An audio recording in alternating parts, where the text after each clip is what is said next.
Lok Sabha floor leader Mithun Reddy గారిని అక్రమంగా arrest చేశారు. ఇది అక్రమ కేసు, ఇది అక్రమ అరెస్ట్. ఈ అరెస్ట్ని నేను తీవ్రంగా ఖండిస్తున్నాను. వైఎస్ఆర్ కాంగ్రెస్ పార్టీ తీవ్రంగా ఖండిస్తోంది.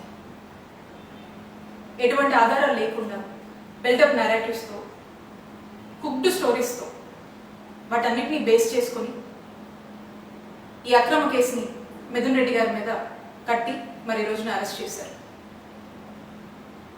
అధికారాన్ని ఉపయోగించి కొంతమంది గవర్నమెంట్ ఆఫీసర్స్ మీద, గవర్నమెంట్ ఎంప్లాయీస్ మీద, ఇంకా కొంతమంది మీద అధికారాన్ని ప్రయోగించి వాళ్ళని భయపెట్టి, బెదిరించి, తిట్టి, అవసరమైతే కొట్టి, ఆశ చూపించి ఫ్యాబ్రికేటెడ్ స్టేట్మెంట్స్ని వాళ్ళ దగ్గర తీసుకొని ఆ స్టేట్మెంట్స్ని బేస్ చేసుకొని మిథున్ రెడ్డి గారిని అరెస్ట్ చేశారు.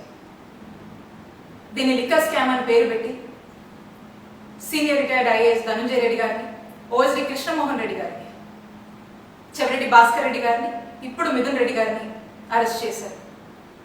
మా హయాంలో, మా జగనన్న హయాంలో ఎటువంటి లిక్కర్ స్కామ్ జరగలేదు. ఇదే కాదు, ఏ స్కామో జరగలేదు. ప్రజల్లో లిక్కర్ కన్జంప్షన్ని తగ్గించి గతంలో కన్నా ప్రభుత్వ ఆదాయాన్ని నిలబెడుతూ, ప్రభుత్వ ఆదాయాన్ని పెంచి, ఈ రెండింటిని బ్యాలెన్స్ చేస్తూ కావాల్సినటువంటి మెజర్స్ తీసుకొచ్చినటువంటి పాలసీయే జగనన్న హయాంలో ఉన్నటువంటి లిక్కర్ పాలసీ. మేము దాన్ని చాలా ట్రాన్స్పరెంట్ గా జగనన్న హయాంలో ఈ పాలసీని అమలు చేయడం జరిగింది. మీరు అంటున్నారు కదా లిక్కర్ స్కామ్ అది ఇదని. అసలు వాస్తవంగా లిక్కర్ స్కామ్ ఎప్పుడు జరిగిందో చెప్పనా?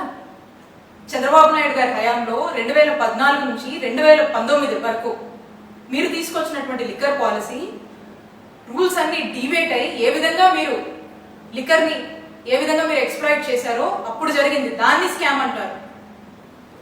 ఇప్పుడు మళ్ళా చంద్రబాబు నాయుడు గారి హయాంలో ఈ సంవత్సర కాలంగా మీరు తీసుకొచ్చినటువంటి లిక్కర్ పాలసీ, అలాగే ఏ విధంగా మీరు సిండికేట్లు ఏర్పాటు చేసి మీకు నచ్చిన వాళ్ళకి షాపులు ఇచ్చి నచ్చిన రేట్లకి అమ్ముకోవచ్చు అనేటువంటి ఒక ఫ్రీడమ్ ఇచ్చి ఆఖరికి లిక్కర్ని డోర్ డెలివరీ దాకా కూడా తీసుకొచ్చి పెంచి పోషిస్తున్నారే, ఇది స్కామ్ అంటే.